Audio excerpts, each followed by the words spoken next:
Guys according to WHO 10 million लोगों की death होने वाली है बहुत जल्दी आने वाले कुछ सालों में। और एक और नई रिसर्च हुई जिससे पता लगा है कि आने वाले वक्तों में जो सिंपल बुखार होगा या कोई छोटा मोटा मसला, कोई छोटा सा ज़ख़म हो गया, कोई इन्फेक्शन हो गया, वो भी ठीक नहीं होगा और लोगों की उनसे अमवात होंगी। 10 मिलियन लोग कौन हैं जिनकी मौत होने वाली है अकॉर्डिंग टू WHO। मैं आपको बताने लगा हूँ, आप खुद चेक कर लीजिए कि आप भी उनमें शामिल तो नहीं हैं। ये कौन लोग हैं और सिंपल बुखार से क्यों मौत होने लगी है लोगों की, क्यों इतने सारे लोग मरने वाले हैं आने वाले कुछ सालों में।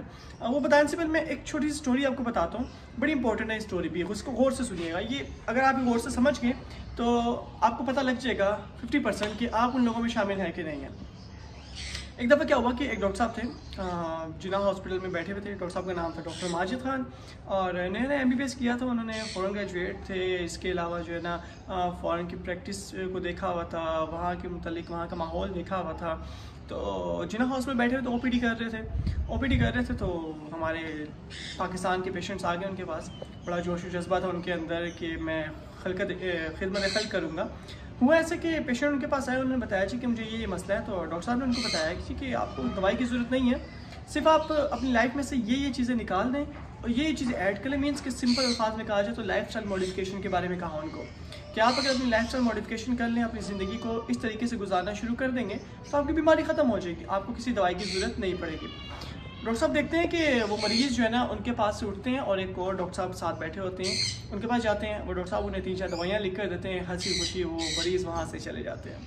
इन द एंड डॉक्टर साहब जो है वो अपने सीनियर से पूछते हैं कि डॉक्टर साहब मेरे साथ ऐसा माजरा हुआ। तो डॉक्टर साहब ने कहा जी कि बात यह है कि हमारे मुल्क के जो पेशेंट्स हैं उन्हें आदत हो चुकी है 3-4 दवाइयों की, 1-2 इंजेक्शन की, और अगर ड्रिप लग जाए वो तो सोने पे सुहाग है। तो इलाज ऐसे ही होगा पाकिस्तान में। अगर कोई और तरीका आप अपनाना चाहते हैं तो माज़रत के साथ आप पाकिस्तान में हैं, ऐसा नहीं मुमकिन। तो ये एक स्टोरी थी जिससे थोड़ा सा आइडिया होगा डॉक्टर साहब को कि यार ये तो मैं पाकिस्तान में आ गया हूँ और पाकिस्तान के हालात ऐसे हैं कि लोग इस तरह की ज़िंदगी गुजारते हैं। वक्त चलता रहा, डॉक्टर साहब की प्रैक्टिस भी चलती रही।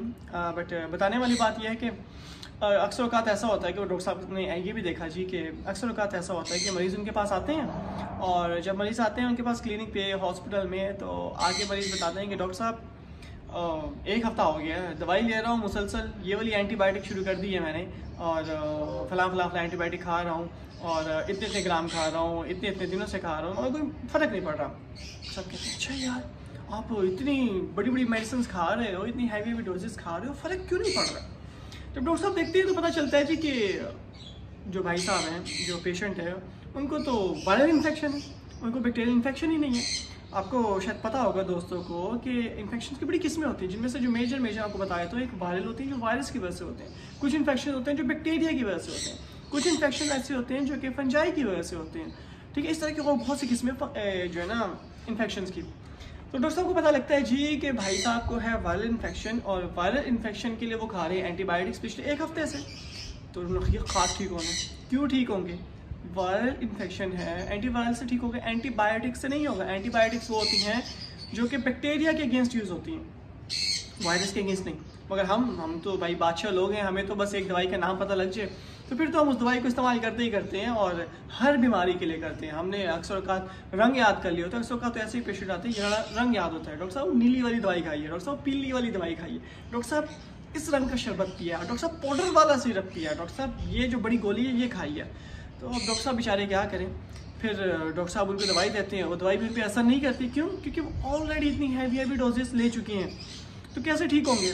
और अक्सर का तो ये भी आपने सुना होगा, ये भी देखा होगा कि पेशेंट जो है ना वो आखिरी सांस अपने ले रहे होते हैं, ICU में पड़े होते हैं। जाहिर सी बात है, और अभी वैसे भी अगर इस एज में जो यंग एज है उसमें सेल्फ मेडिकेशन करके गलत एंटीबायोटिक्स लेके खुद को बीमार नहीं करेंगे तो क्या उस टाइम पे करेंगे जो मैं बताने लगा हूँ अभी, कि जब वो आखिरी सांसें ले रहे होते हैं, अपने किसी अस्पताल के ICU में पड़े होते हैं और उनकी फैमिली, उनके जो ICU में उनका पेशेंट होता है, उनके मरने के बाद क्या कहते हैं, डॉक्टर की गफलत की वजह से मरीज़ अपनी जान से हाथ धो बैठे।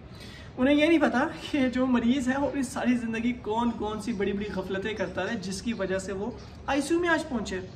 अगर वो गफलतें जो इसने अपने यंग एज में की हैं वो ना की होती तो अभी ये बंदा ICU में ना पड़ा होता, शायद ज़िंदगी गुजार रहा होता किसी अच्छी जगह पे, या अगर मर भी रहा होता तो शायद घर में कोई नेचुरल मौत मर जाता। और ये भी नेचुरल मौत ही है, मगर मुख्तलिफ बीमारियाँ और मुख्तलिफ जो है ना परेशानियाँ, मुख्तलिफ दर्द से गुजरने के बाद की मौत है। अब आपको 90% पता लग गया होगा कि कौन से लोग हैं जो कि आने वाले कुछ सालों में मरने वाले हैं। अकॉर्डिंग टू WHO 2050 में तकरीबन 10 मिलियन लोग मरने वाले हैं, और ये वजह उसकी होगी सिर्फ और सिर्फ एंटीबायोटिक्स की रेजिस्टेंस। अभी इस वक्त हमारे मुल्क में जितनी भी एंटीबायोटिक्स है उसमें तकरीबन 4-5 को निकाल के सब एंटीबायोटिक्स के अगेंस्ट रेजिस्टेंसी पैदा हो चुकी है। मीन्स कि वो एंटीबायोटिक आप खाते भी हैं तो उस जरासीम पे कोई असर नहीं होता। आपकी बीमारी आप लोग अक्सर सोचते होंगे, कहते भी होंगे यार कि पुराने वक्तों में तो हम एक दिन दवाई खाते थे ठीक हो जाते थे, अब हम लोग हफ्ता महीना दवाई खाते ठीक नहीं होते। उसकी वजह यह है कि आप लोगों ने सेल्फ मेडिकेशन और एंटीबायोटिक्स का इतना सारा यूज़ कर लिया है। एक तो सेल्फ मेडिकेशन, और दूसरी जो बड़ी वजह है ख़राबी की, रेजिस्टेंसी की, वो है क्वैक्स।